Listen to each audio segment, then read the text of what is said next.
The party ended about an hour ago. You drove home, maybe, or walked, or sat in the back of someone's car watching the streetlights pass, your face turned toward the window, not really seeing anything. And now you're inside. Alone.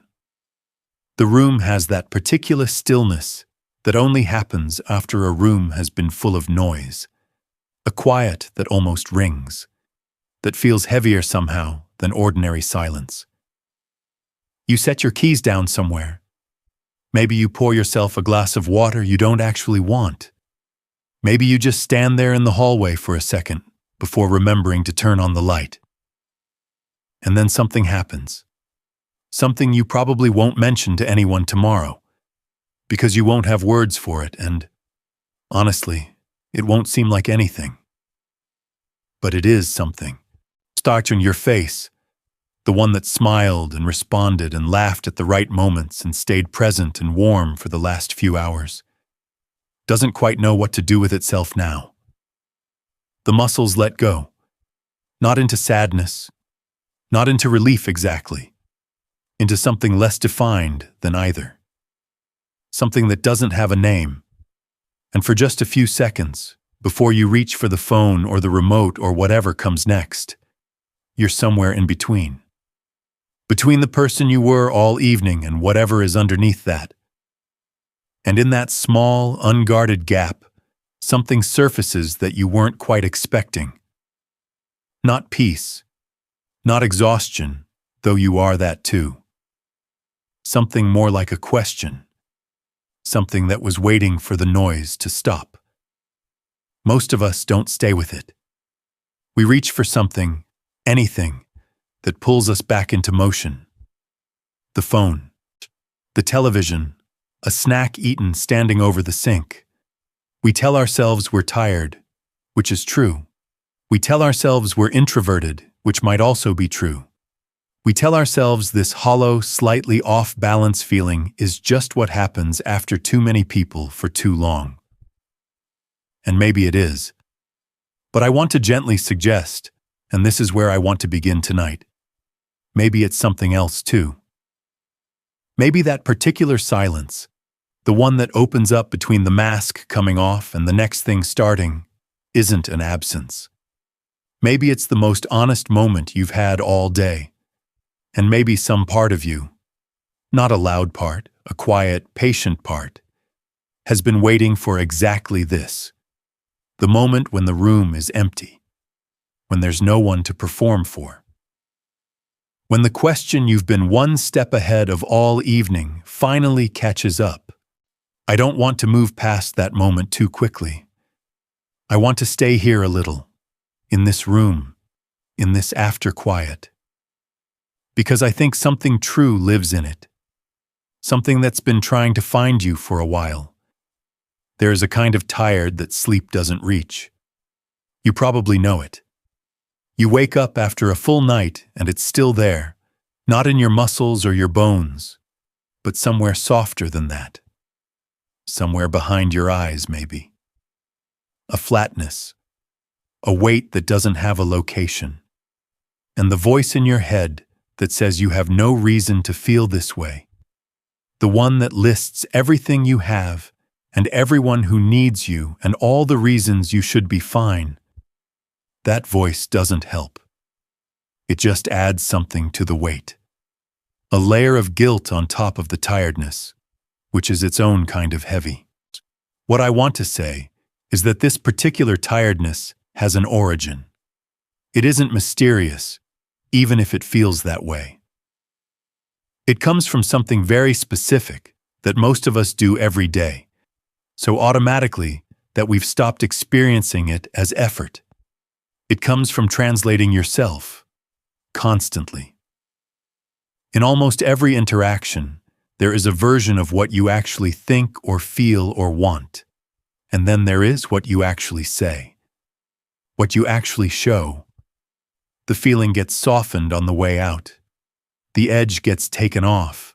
The response gets adjusted for the room, for the person, for what the moment requires. You do this so fluidly, so reflexively, that it stopped feeling like a choice years ago. It just feels like how speaking works, like how being around people works. But somewhere underneath all of that translation, something is keeping count. The body doesn't forget what the mind has learned to overlook. Think about the last time someone said something kind about you that made you feel, quietly, like they had the wrong person. Not because you were being falsely modest, but because what they were responding to wasn't quite you. It was the version of you that you'd offered them. Carefully put together. Functional, mostly true, but not the whole truth. And you thanked them. Of course you did. But somewhere behind the thank you, there was something lonelier than gratitude. The specific ache of being seen generously and still somehow missed. Of being close to someone and still feeling like there's glass between you. There is something quietly disorienting about being loved for something you don't fully trust. The love still feels warm, of course it does. But it comes with a condition you didn't ask for and can't quite name. The condition that you keep offering the same version. That you don't, one day, walk into the room as someone slightly different and confuse everyone. And so you don't, and the warmth continues. And the door closes, just a little more, each time. You may have felt it, the moment a different part of you slipped out without permission. A sharper word than you intended. A flash of something that didn't belong to the occasion. Grief or irritation, or a sudden overwhelming sadness that had no clear cause. And the thing that followed, that immediate reflexive pullback, the tightening and recovering. The shame of it wasn't really about the feeling. The feeling wasn't wrong. It was real. And real, somehow, is what you'd learn to be careful with.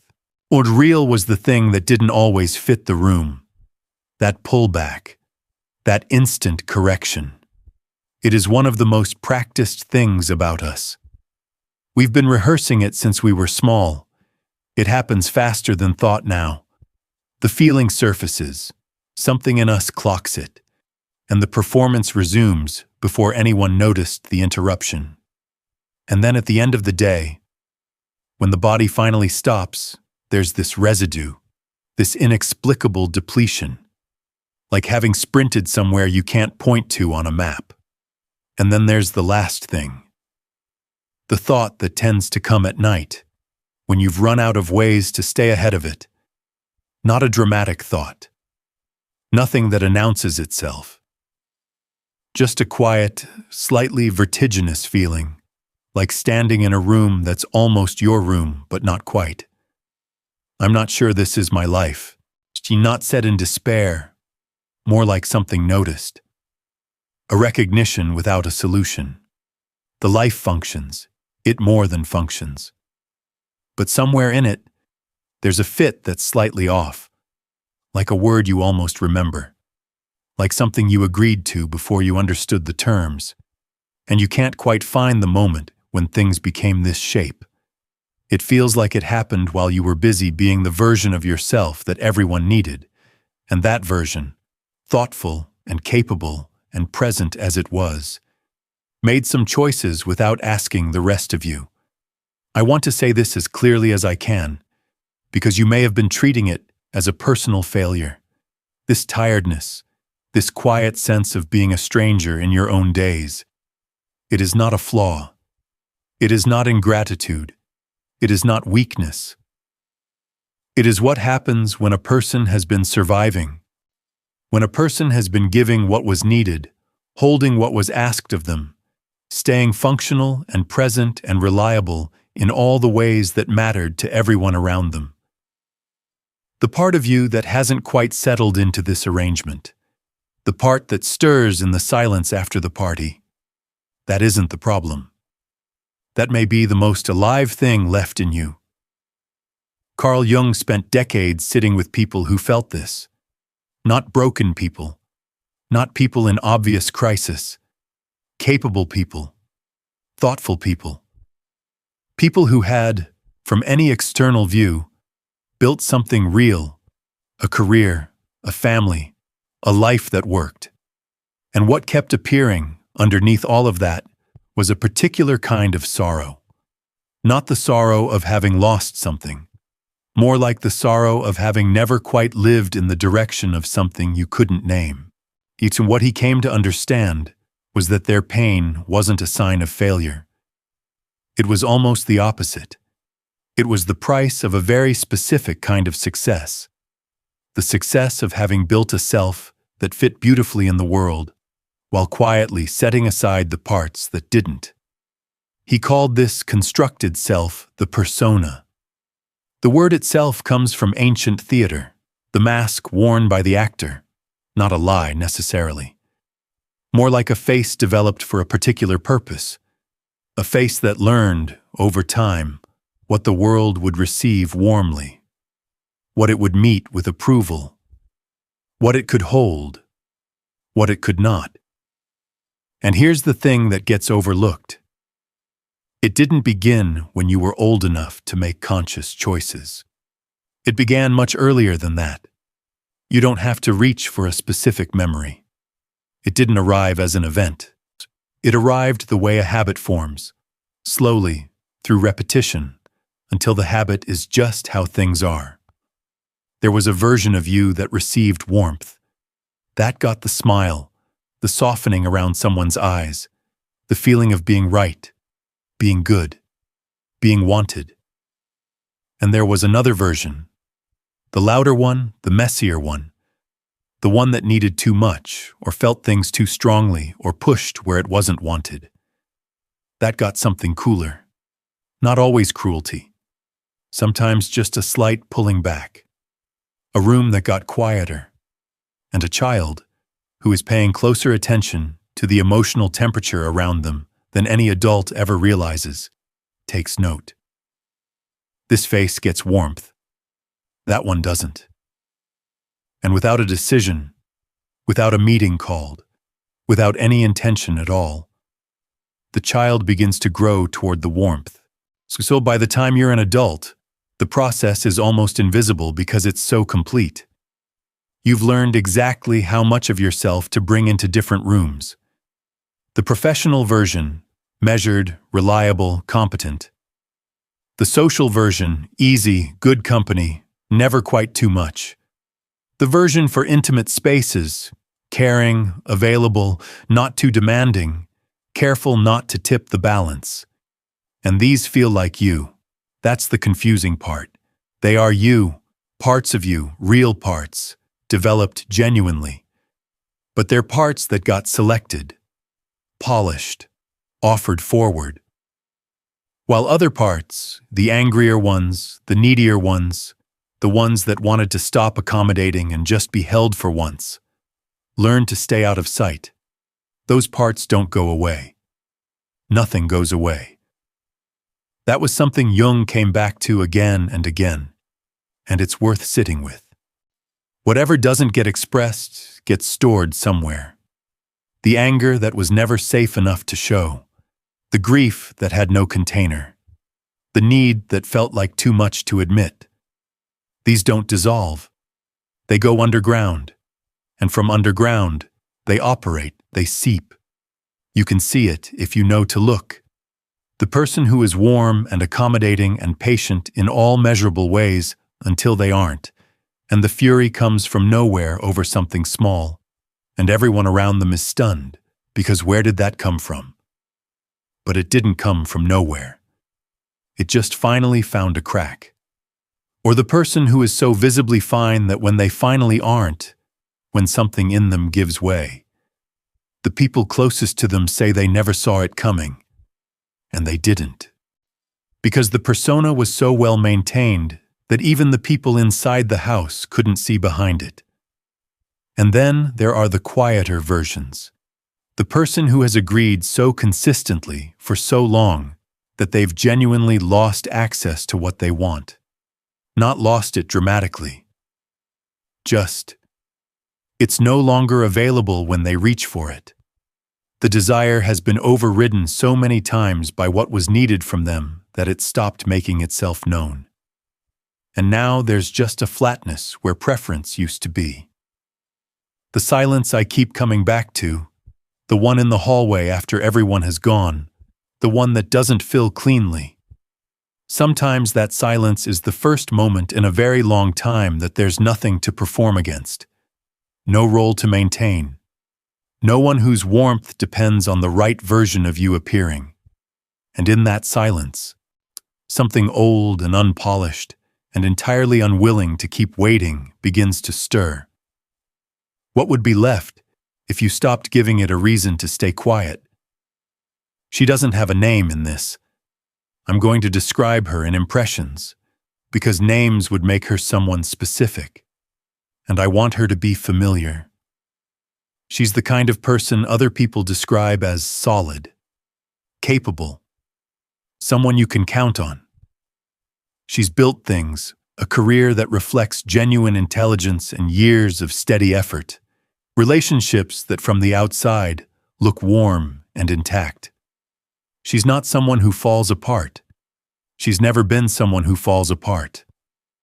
That has always felt, somewhere in her, like both a point of pride and a kind of sentence. She wakes up early, has for years.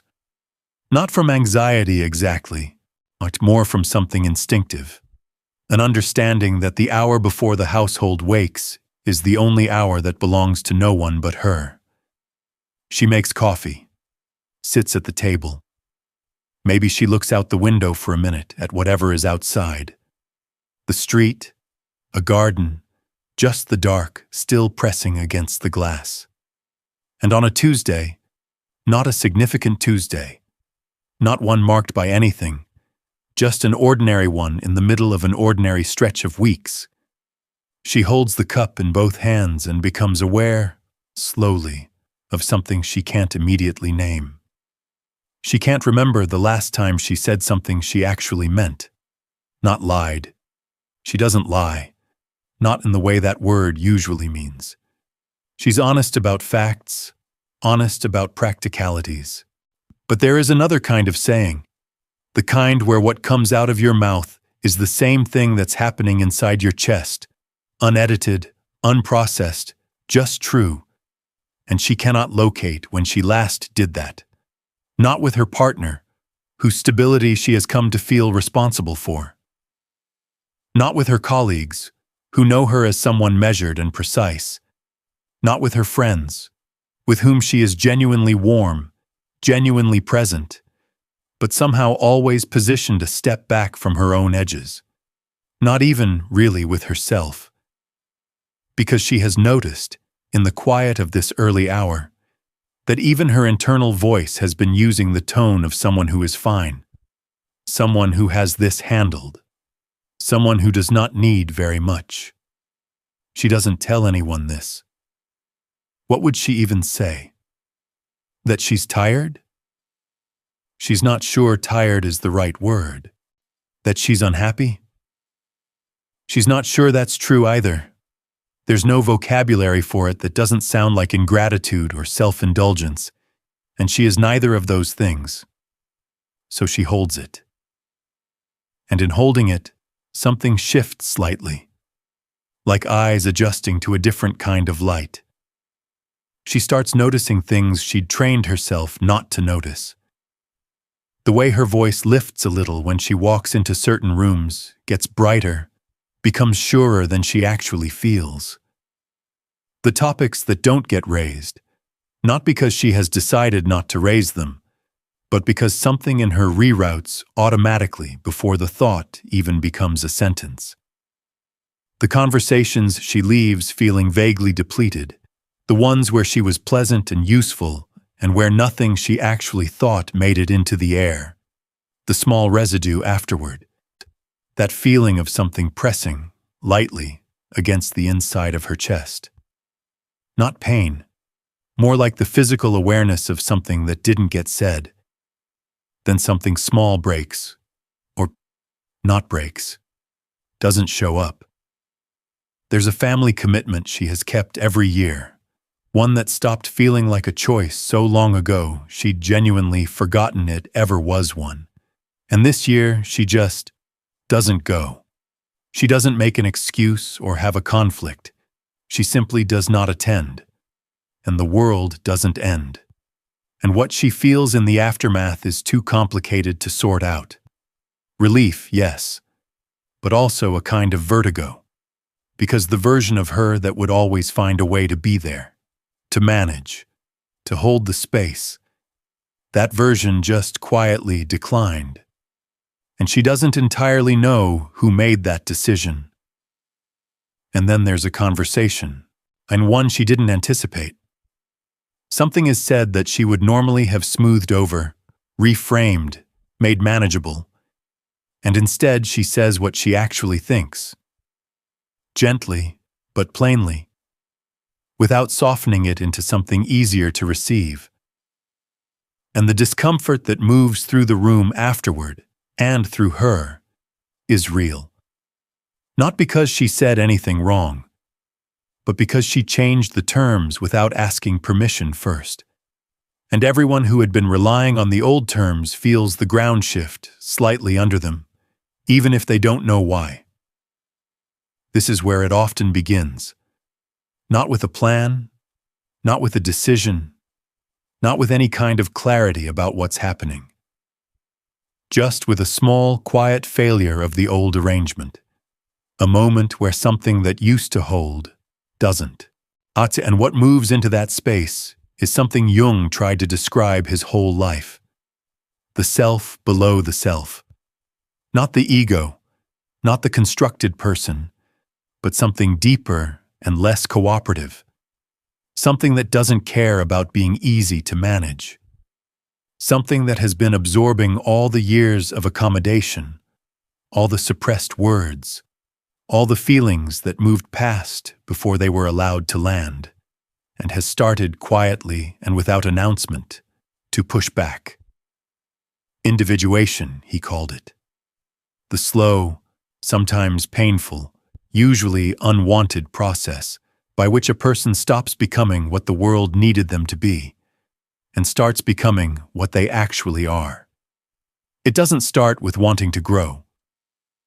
It starts with the unbearable feeling of the old fit, with the life that should be enough and somehow isn't. With the Tuesday morning and the coffee and the absence of a single true sentence in recent memory. And there's one more thing. Something she hasn't made the connection to yet. There are certain people she finds almost impossible to be around. The loud ones, the self-centered ones, the ones who take up space without apologizing for it, who say what they want without running it through any kind of social filter first, who seem, to her, emotionally excessive, demanding, frankly, a bit much. She is careful with this judgment. She doesn't think herself unkind, but the feeling is there. A subtle exhaustion when they enter a room, a quiet contempt she isn't proud of. What she doesn't yet know, what is very hard to know about yourself, is that the things we find most intolerable in other people are often the things we've most completely forbidden in ourselves. That what she's calling excess in them is, seen from another angle, a freedom she has never once permitted. The freedom to need things loudly, to take up the space that's available, to be inconvenient, to speak without translating first. The people who most exhaust her aren't showing her something ugly. They're showing her, in a language she hasn't learned to read yet, the rooms inside herself that have been locked for a very long time. She doesn't resolve at the end of this. This isn't that kind of story. She's in the middle of something that doesn't have a shape yet, something that feels like loss and beginning at the same time, something she can't talk about easily because she doesn't fully have it yet. But there is something that is true at the end of this story. For the first time in longer than she can measure, she is not one step ahead of herself. She is not managing what she feels before she feels it. She is somewhere in the middle of something real, and as disorienting as that is, as frightening as it is, it feels, if she's honest, more like her than anything has in years. Come back to that hallway, the one I started with. The quiet, the keys on the counter, the face without its shape. I want to offer you a different way to hold what's in that silence. It isn't emptiness. It isn't evidence of anything broken. It isn't social exhaustion needing to be slept off and moved past. That silence, that brief, disoriented space between the mask coming off and the next thing starting, that might be the most honest moment you've had all day. Because for just those few seconds, the management stops. The translating stops. The monitoring stops. And what's there, briefly and without the usual framing, that's you. Uncertain and a little hollow and without the polish, yes, but actually there, actually present, more real in that moment than most of what the day required you to be. Jung believed that the psyche has a direction, not a plan. He was too careful a thinker for that, but a direction, toward wholeness. Not toward happiness, not toward ease, not toward the resolution of all the difficult things, but toward the gradual, sometimes painful gathering up of what got left behind.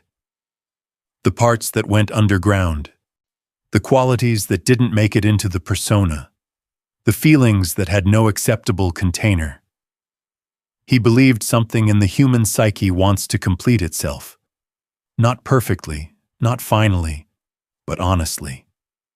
To become, eventually, more of what it actually is. He called this individuation. And I want to be clear about something. It doesn't begin when you're ready. It doesn't begin with a book or a decision or a conversation like this one. It begins when the old arrangement stops working. When the performance has finally cost more than you have left to give. When you sit at a table on a Tuesday with a coffee, you're not tasting and realize you can't remember the last time you said something true. If you've been feeling this, if there is a gap you've noticed, between who you are in rooms and who you are in the quiet, between the life as it looks and the life as it fits, I don't want to tell you what to do with that. I just want to say, it is not a malfunction. It is not ingratitude or weakness or something to be corrected. It may be the first honest signal your interior has been able to get through in a long time. Not a sign that something has gone wrong. A sign that something is finally, slowly, trying to go right. The silence after the mask slips is not the feeling of failure. I know it can feel like that. But it isn't.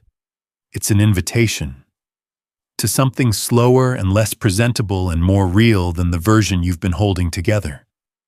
Not to become someone new. That's not what this is. Not to fix or improve or optimize anything. Just to return. To something that was always there, before the world started teaching you which version of yourself to lead with. Something patient. Something that never stopped existing just because it stopped being convenient. There's a quality to early morning light, the kind that arrives before the day has asked anything of you. Still room, no demands yet. Nothing you need to be for anyone. That light doesn't assess you. It doesn't need you to be capable or easy or together. It just comes in, settles, makes things a little more visible. That's what I hope this was. A little. Not an answer. Just some light in a room. If something here reached you, if you recognized a feeling that's been living in you unnamed, if something shifted a little in the listening, I'd really like it if you left a comment, not a conclusion, not something resolved, just whatever's present. That's what this space is for. The conversation that only happens in the quiet. There's more of it coming. More of these videos, more of this kind of sitting together in the things that are hard to say out loud.